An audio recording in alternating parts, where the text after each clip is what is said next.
ईशोपनिषद के प्रथम मंत्र की व्याख्या हमने समझने का प्रयास किया। इस प्रथम मंत्र को थोड़ा और विचारें। प्रथम मंत्र में कहा कि ये सारा संसार, ये सारा जगत जो गतिमान है, इसमें जितनी भी चीजें विद्यमान हैं वो ईश्वर के द्वारा वास करने योग्य, निवास करने के योग्य हैं।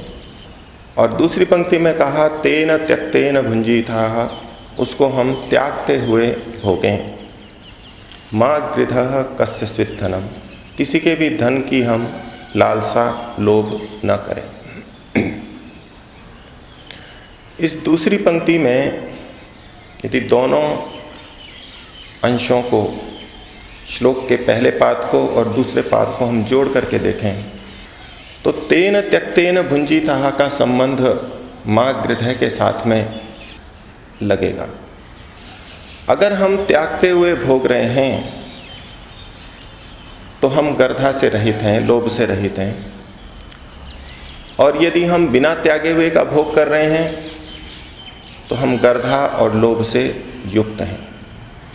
तेन त्यक्तेन भुंजीता के व्यापक स्वरूप को आपके सामने मैंने पहले रखा। इसको थोड़ा सा और हम जीवन के विभिन्न स्थानों पर लागू करें।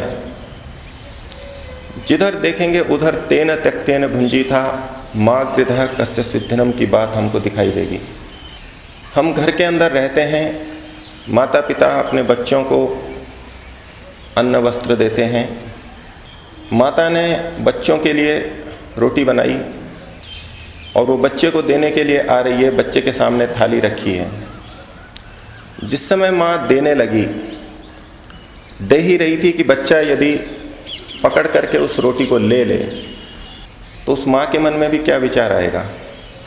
मां रोटी देने वाली है, या तो वो थाली में छोड़ देगी, फिर हम उसका सेवन करेंगे, या दे रहे हैं, देते देते हमने उसी समय, जिस समय वो छोड़ने वाले हैं उसी समय उसको पकड़ लिया, ग्रहण किया। ये भी तेन त्यक्तेन भुंजीता लगेगा। लेकिन अभी छोड़ा नहीं है, वो उठा करके देने को प्रवृत्ति हो रही है। उसी समय यदि बच्चा, जिसके के लिए मां ने रोटी बनाई है, अगर ले तो क्या प्रतीति होगी? बच्चे के अंदर लोभ है, गर्धा है, लालसा है। उसको इतना धैर्य नहीं कि मां बस एक क्षण बाद उसी को ही तो देने वाली है, लेकिन थोड़ा सा पहले अगर हम लेंगे तो वहीं लोभ की प्रवृत्ति दिखाई देगी। घर परिवार में जितनी निकटता से माता पिता और बच्चे रहते हैं, उनके बीच में भी मन में ये बात आ सकती है। सामान्य व्यवहार की बात तो आप छोड़ ही दीजिए। पिता बच्चे के लिए वस्त्र लेके आया और उसी को देने के लिए जा रहा है, बड़ी खुशी से लेकर के आया, खरीद के लेके आया। लेकिन जैसे ही पिता बैग में से निकाल करके उसको देने की कोशिश कर रहा है और बच्चा भाग के आकर के और पिता के हाथ से छीन ले, बच्चे के लिए ही है, बच्चे के लिए ही ले आया, बड़ी भावना से लेके आया है। लेकिन अगर वो छीन ले, क्या दोष हुआ वहां पर? छोड़े हुए को नहीं भोगा। अभी छोड़ा नहीं है पिता ने, उसी के लिए है, लेकिन अभी छोड़ा नहीं है, उसमें दोष आ जाएगा। दुकान पे देख लीजिए, हर व्यवहार में देख लीजिए, दुकानदार एक चीज बेच रहा है और ग्राहक एक चीज ले रहा है। दुकानदार उसी के लिए बना करके, उसको व्यवस्थित करके, बंधन में बांध करके दे रहा है। ग्राहक यदि थोड़ा सा जल्दी ले ले, छोड़ा नहीं है, लोभ प्रतीत होगा, अच्छा नहीं लगेगा। इसी तरह ग्राहक ने यदि चीज ले ली है, अब वो रुपए दे रहा है, और यदि दुकानदार उसके देते देते में थोड़ा सा पहले ले ले, आप सोचिए कितना अशिष्ट माना जाता है, कितना लोभ माना जाएगा। हम सब व्यवहार में जीते हैं इसको, और जो ऐसा नहीं करते वहां त्रुटियां होंगी व्यवहार में। एकदम से सामने वाले के प्रति भाव आएगा कि ये व्यक्ति व्यवहार कुशल नहीं है, त्यागे हुए को नहीं भोग रहा है। अभी त्यागा जा रहा है, लेकिन त्यागा नहीं गया है, उसको भोग रहा है। पिछली पंक्ति में कहा था यत्किंच जगत्याम जगत, इस चलायमान गतिशील जगत में जो कुछ भी है उसके साथ में इस तेन त्यक्तेन की हम संगति लगाएं। इस संसार में जो गतिशील चीजें हैं, यानी जो प्राणी जगत हैं, पशु पक्षी हैं या मनुष्य हैं, सभी जो भी गतिशील हैं, उनके द्वारा छोड़ी हुई वस्तु को ही लो। पहले में हमने अर्थ किया था उस ईश के द्वारा, परमात्मा के द्वारा ये छोड़ा गया संसार हो, हमारे लिए जिस चीज का विधान किया उसी का सेवन करें। अब थोड़ा दूसरे ढंग से अगर लें कि सारा गतिशील जगत में जितनी भी गतिमान चीजें हैं वो ईश्वर के द्वारा वास करने योग्य हैं, और तेन त्यक्तेन, उन गतिशील पदार्थों के द्वारा छोड़ी हुई चीज को ही हम लें, नहीं तो गर्धा होगी। तो कहा मां गृध है, लोभ मत करो, छोड़ने दो उसको। पहले बैंक में हम जाएं, हमारा पैसा बैंक में है, हमने कागज पर लिख करके दिया और वो हमारे लिए ही गिन रहा है, और गिन करके अच्छी तरह फिर जब हमको देता है तब हम लेते हैं। आप कुछ सेकंड पहले लेकर के देखिए, व्यवहार गलत हो जाएगा। तेन त्यक्तेन भुंजिता, हमारी चीज है, हमारा ही पैसा है, वो तो कर्मचारी है सामने बैठा हुआ, लेकिन फिर भी वो भी एक गतिशील व्यक्ति है। उसके द्वारा जब छोड़ दिया जाएगा तब हमारा अधिकार बनता है, नहीं तो हम लोभी कहलाएंगे। घर की बात छोड़ दीजिए, भोज हो रहा है और वहां परोसा जा रहा है, पूड़ी परोसी जा रही है या मिठाई दी जा रही है, देने वाला आता है, देता है, हमारे पत्तल पे या थाली में रखता है, उससे पहले ही हम बीच में लेंगे, दोष आ जाएगा। उसको कोई व्यवहारिक नहीं मानेगा, लोभ हो गया। आजकल जो आधुनिक ढंग से भोजन होता है, खड़े होकर के भोजन होता है, उसमें प्यालों के अंदर चम्मच रखी हुई होती है, पंक्ति से आते हैं सब जने, आगे वाले ने चम्मच से लिया और चम्मच को वो रखने वाला है, पीछे वाले को थोड़ी जल्दी है, वो थोड़ी सी पहले चम्मच को पकड़ लेगा, उसको बड़ा बुरा लगेगा जिसने पहले पकड़ रखी थी। इसको इतनी क्या जल्दी है, कितना लोभ है। आपने चम्मच रखी, छोड़ी, फिर दूसरा ले लेगा। कुछ सेकंड का अंतर है। क्या अंतर है? समय का अंतर है, छोड़ा नहीं गया है, अभी छोड़ा नहीं गया और हम उसको ले रहे हैं, लोभ हो जाएगा, गर्धा हो जाएगी। तेन त्यक्तेन भुंजिता, चलायमान जगत के द्वारा जब छोड़ दी जाएगी तब आप लीजिए, आनंद ही आनंद है। परस्पर कोई वैमनस्य नहीं होगा। स्टेशन पर, बस स्टैंड पे हम टिकट लेते हैं, पंक्ति लगी हुई है। हमारे यहां भारत में होता है ऐसा विकार, विदेशों में तो अच्छा रहता है, काफी दूर दूर खड़े रहते हैं, एक हटता है तब दूसरा जाके लेता है, बड़ी व्यवस्था से होता है। लेकिन सामने वाले ने भी पैसे लिए नहीं हैं, छोड़ी नहीं है खिड़की, दूसरा व्यक्ति प्रयास करता है कि जल्दी से जल्दी मेरे को हो। अच्छा नहीं लगेगा जिसको, अब तो कुछ हमारी आदत हो गई तो चलता है, नहीं तो अच्छा कभी नहीं लगेगा। उसको खिड़की छोड़ दे तब हम जाएंगे। भारत के, उत्तर भारत की बसों में होता है, अभी यात्री उतरे नहीं है और हम चढ़ने का प्रयास करते हैं, रेल में से उतरे नहीं है, दूसरे चढ़ने का प्रयास करते हैं और धक्का मुक्की होती है। दक्षिण भारत में ऐसा नहीं है, उतना नहीं है। गुजरात में और नीचे आप जाएंगे, व्यवस्थित ढंग से पहले अंदर वाले उतरेंगे, फिर हमको जाना है। उनके द्वारा छोड़ दिया जाए, फिर हमारे को भोग करना है, नहीं तो हमारी गर्धा कहलाएगी। तेन त्यक्तेन भुंजिता, कहीं भी आप लगाते जाइए जीवन के व्यवहार में, छोड़ दिया जाए, गतिशील जगत के द्वारा छोड़ दिया जाए, उसके बाद हम भोग करें। फिर देखिए परस्पर जो गतिशील पदार्थ हैं उनके बीच में कितना अधिक सामंजस्य रहता है, कितनी सहजता से सारा व्यवहार होता है। नहीं तो बिना छोड़े हुए को लेंगे तो लाभ कुछ नहीं होता है, देरी से ही अंदर चढ़ेंगे, बाहर निकलने वाले को भी दिक्कत होगी, कपड़े भी फटेंगे, धक्का मुक्की होगी, गाली गलौज भी हो सकती है, कुछ भी होगा। और अन्यों को देख लें हम, अन्य प्राणियों को, यदि गाय से हम दूध लेते हैं तो गाय के द्वारा अगर छोड़ा गया दूध है वो हम लें, बछड़े के द्वारा छोड़ा गया दूध है वो हम लें, नहीं तो बिना छोड़ा हुआ दूध लेंगे तो वो हमारी गर्धा होगी। हम यदि इंजेक्शन लगा करके गाय का दूध अधिक लेते हैं तो उसके द्वारा छोड़ा हुआ नहीं है, ये हमने छुड़वाया है, जबरदस्ती ले रहे हैं हम उससे। उस गाय के लिए भी हानिकारक है और हमारे लिए भी हानिकारक है। बछड़े को भी अच्छी तरह से पिलाना है, जितना विधान किया गया, एक स्तन उसको पिला दिया, बाकी 3 भाग हमने ले लिया। सारा वो पी नहीं सकता, लेकिन उसके द्वारा छोड़ा गया हो तब हम लें। बछड़े के द्वारा छोड़ा गया हो उचित मात्रा में, उसके लिए हानिकारक भी नहीं हो जाए। तेन त्यक्तेन भुंजिता। ये संसार तो बड़ा सुंदर ईश्वर ने बनाया है और इससे सुंदर लाभ तभी ले सकते हैं जब हम त्यक्तेन भुंजिता को व्यवहार में रखेंगे और मां हृदय की बात व्यवहार में रखेंगे।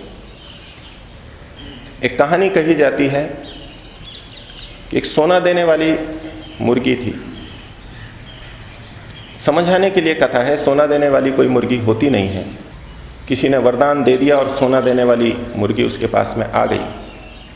वो प्रतिदिन एक अंडा दिया करती थी। बड़ा खुश हुआ, रोज सोने का एक अंडा मेरे को मिलेगा। बाजार में जाके बेचता और लेता। बड़ा आनंद हो गया, सुख संपन्नता आ गई। लेकिन लोभ घर कर गया। मां गृधः कस्य स्विद्धनम, गर्धा आ गई, लोभ आ गया। तो मन में विचार बना, अब गर्धा आ गई, लोभ आ गया तो बुद्धि काम नहीं करेगी, मोह से ग्रसित हो जाएगी, बुद्धि निर्णय नहीं करेगी ठीक। त्यक्तेन भुंजिता तो वही कर सकता है जिसकी बुद्धि ठीक हो, विवेकी हो, विवेक जिसके अंदर हो। त्यक्तेन भुंजिता वही करेगा जिसको विवेक हो। विवेक शब्द ही ऐसे बना है जो पृथक पृथक कर सके। ये सही है, ये गलत है, ये ग्राह्य है, ये अग्राह्य, ये भेद कर सके तो ही उसमें आनंद है, नहीं तो वो विवेक ही नहीं कहलाएगा। सांख्य दर्शन में भी कहा, विरक्तस्य हे हानम उपादेय उपादानम हंस क्षीरवत।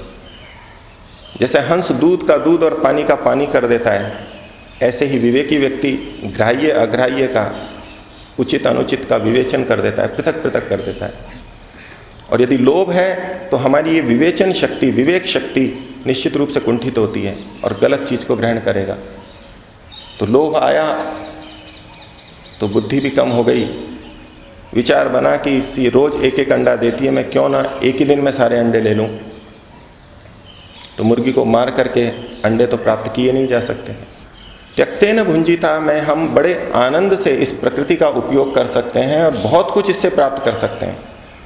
व्यक्ति से भी हम बहुत कुछ प्राप्त कर सकते हैं यदि हम ध्यान रखें कि सामने के व्यक्ति के द्वारा छोड़ी हुई बात हो उसको हम ग्रहण करें, छोड़ी हुई वस्तु हो उसको ग्रहण करें। नहीं तो व्यवहार नष्ट हो जाएगा मुर्गी की तरह से। उसको छोड़ने दो और फिर ग्रहण करो। तेन त्यक्तेन भुंजिता मां कृतः कस्य स्विद्धनम। ये तो भौतिक वस्तुओं की बात हुई, आप अन्य व्यवहारों को भी देख लें। वाणी पे आ जाएं हम। मैंने किसी व्यक्ति से पूछा, कहां से आ रहे हो? तो बोले यहीं गया था। वो बताना नहीं चाह रहा कि मैं कहां गया था। वो छोड़ना नहीं चाह रहा उस ज्ञान को, उस बात को बताना नहीं चाह रहा। फिर भी हम खोद के पूछेंगे कि कहां गए थे। ठीक है, माता पिता बच्चों को खोद के पूछ सकते हैं, पुलिस वाले चोर को खोद के पूछ सकते हैं, या शासक जो है क्षत्रिय वर्ग है वो खोद के पूछ सकता है कहां से आ रहे हो। वो क्या यहीं से ही आ रहा हूं, बात नहीं बनेगी। वहां तो अधिकार है, वो पूछ सकते हैं क्योंकि समाज में व्यवस्था देनी है। लेकिन जब हमारा सामान्य व्यवहार होता है व्यक्ति व्यक्ति के साथ, जहां हमारा दूसरे पे ऐसा अधिकार नहीं होता, वहां हम पूछें कहां से आ रहे हो, कहेगा बस इधर से ही आ रहा हूं। किस काम से गए थे? बस ये थोड़ा काम था। वो बताना नहीं चाह रहा। और फिर भी यदि अगर खोद के पूछना लगे कोई, वहां गए थे क्या, तो वहां से आ रहे हो क्या, बताओ तो ऐसी क्या छुपी हुई बात है, कहीं कुछ गलत जगह से आ रहे हो क्या। इस तरह का अगर कोई पूछने लगे, सामने के द्वारा विचार छोड़ा नहीं जा रहा है, वो देना नहीं चाहता है, लेकिन हम अगर लेना चाहेंगे, व्यवहार के अंदर दोष आ जाएगा। वो व्यक्ति आपको आगे से नहीं बताएगा और ध्यान रखेगा आपके प्रति, आपसे बच करके चलेगा। दूसरा व्यक्ति बताना ही नहीं चाह रहा, आप क्यों जबरदस्ती लेना चाह रहे हैं? हमारा अधिकार जहां नहीं है। तेन त्यक्तेन भुंजिता, हमको क्या आवश्यकता है उसके बारे में जानने की कि वो कहां से आ रहा है, अभी हमारा क्या अधिकार है। अध्यापक पूछ सकता है बच्चे से, विद्यालय के समय में कहीं इधर उधर से आता हुआ हो तो माता पिता पूछ सकते हैं बच्चों को, लेकिन सामान्य व्यवहार में औरों से पूछने का हमारा अधिकार नहीं बनता। फिर भी हम जानना चाहते हैं, व्यवहार में त्रुटि आ जाएगी। सामने वाले से पूछना चाहते हैं आप कितना कमाते हैं, वो क्या कि जी भोजन पानी हो जाता है, ठीक है। या आजकल मोटी भाषा में कहते हैं भाई 4 अंकों में कमा रहे हैं या 5 अंकों में कमा रहे हैं। कितना कहेगा, ये नहीं बताएगा कितने रुपए हैं। और फिर भी कितना कमाते हो आप पूछेंगे, व्यवहार में तोष आ जाएगा। कितनी बिक्री होती है आपकी, कितना माल बेचते हो, कितने रुपए का व्यवसाय करते हो, आप कहां से सामान खरीद के लाते हो। कहां बनवाते हो, किस भाव से बनवाते हो, आप पूछने लगेंगे, वो बताना नहीं चाहेगा। छोड़ा हुआ नहीं है उसका, हम पूछेंगे व्यवहार में दोष आ जाएगा, वो आपसे कन्नी काटेगा, अगली बार आपसे बच के रहेगा। त्यागते हुए भोगना है। तेन त्यक्तेन भुंजी था। आम यदि पक गया हो, खरबूजा यदि पक गया हो, उसके द्वारा छोड़ा गया हो, पेड़ के द्वारा उस खरबूजे को छोड़ दिया गया हो, उसका स्वाद गंध अलग होती है। आम के लिए भी यही है, हर फल के लिए यही है। आज की परिस्थिति में हम जो भी करते हो, कच्चा तोड़ते हो, कृत्रिम रूप से पकाते हो, लेकिन जो रस गुण वीर्य विपाक स्वाभाविक स्थिति में रहता है, वैसा इसमें कभी नहीं हो सकता। कहीं भी देख लेंगे हम, यज्ञ के लिए समिधाएं हमको लेनी है, एक पेड़ काट करके ले रहे हैं हम, लेकिन जिन वृक्षों के लिए समिधाओं का उल्लेख किया गया, पीपल को लें, बड़ को लें, उसमें देखेंगे थोड़ी थोड़ी टहनियां अपने आप सूखती रहती हैं और गिरती रहती हैं, छोटी छोटी नीचे नीचे मिलेंगी। अनेक पेड़ हों हमारे पास तो हम आराम से ले सकते हैं, इकट्ठा कर सकते हैं। उसके द्वारा जो समिधा छोड़ दी गई है उसका उपयोग कर रहे हैं, बहुत ऊंचा आदर्श है। पेड़ को हानि पहुंचाए बिना हम ग्रहण कर रहे हैं। तेन त्यक्तेन भुंजीता। तेन त्यक्तेन भुंजीता अध्यापक शिष्य के बीच में भी आ सकती है, कहीं भी हम ज्ञान लेते हैं वहां भी आ सकती है। शिष्य के मन में अधिक से अधिक जानने की इच्छा है, अधिक से अधिक जानना चाहता है, अच्छी बात है, लेकिन अध्यापक भी कोई चीज बताना चाहता है, कोई चीज नहीं भी बताना चाहता। वो भी पात्रता देखता है, कुछ बातें सामान्य रूप से बता देगा, कुछ बातें देखेगा कि जब इसकी और जिज्ञासा होगी और प्रश्न उठेंगे तब बताऊंगा, अभी नहीं। लेकिन यदि हम अध्यापक के अभिप्राय को समझ करके भी कि ये बता नहीं रहा है, पता तो है, उल्लेख तो कर दिया है कि इस विषय में और कई तर्क हैं, कई बिंदु हैं, कई प्रमाण हैं, लेकिन वो बता नहीं रहे आगे होकर के, और शिष्य ग्रहणशीलता भी नहीं ला रहा है, या तो इतना नम्र ग्रहणशील हो जाए कि अध्यापक अपने आप डाल दे उसकी झोली में, लेकिन फिर वो सोचता है कि नहीं मेरे को निकालूं, ये छुपाना चाह रहे हैं, मैं निकालूं, वो टेढ़े मेढ़े प्रश्न करेगा, कुछ जबरदस्ती निकालना चाहेगा। अध्यापक छात्र का व्यवहार बिगड़ जाएगा, वहां व्यवहार ठीक नहीं रहेगा। वो सोचेगा ये कुटिलता से व्यवहार कर रहा है, जिस चीज को मैं अभी देना नहीं चाह रहा उसको भी लेने का प्रयास कर रहा है, छोड़े हुए को नहीं ले रहा। महर्षि दयानंद ने सत्यार्थ प्रकाश में पात्र कुपात्र का वर्णन किया है, किसको दिया जाए किसको न दिया जाए, बहुत सारी बातें लिखी हैं।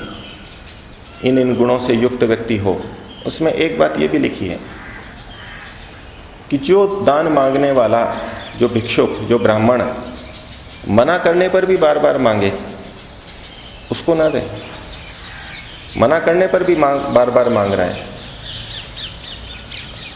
वो मांगने का अधिकार नहीं रखता इस तरह से।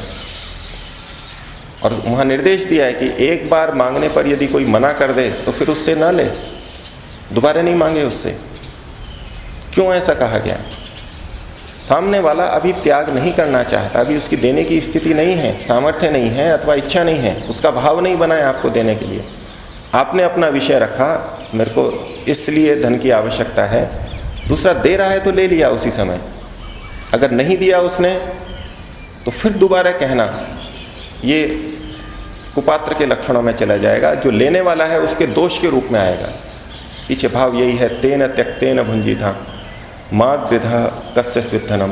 तो सामने वाला जब छोड़ दे तब लें, उसी में आनंद है।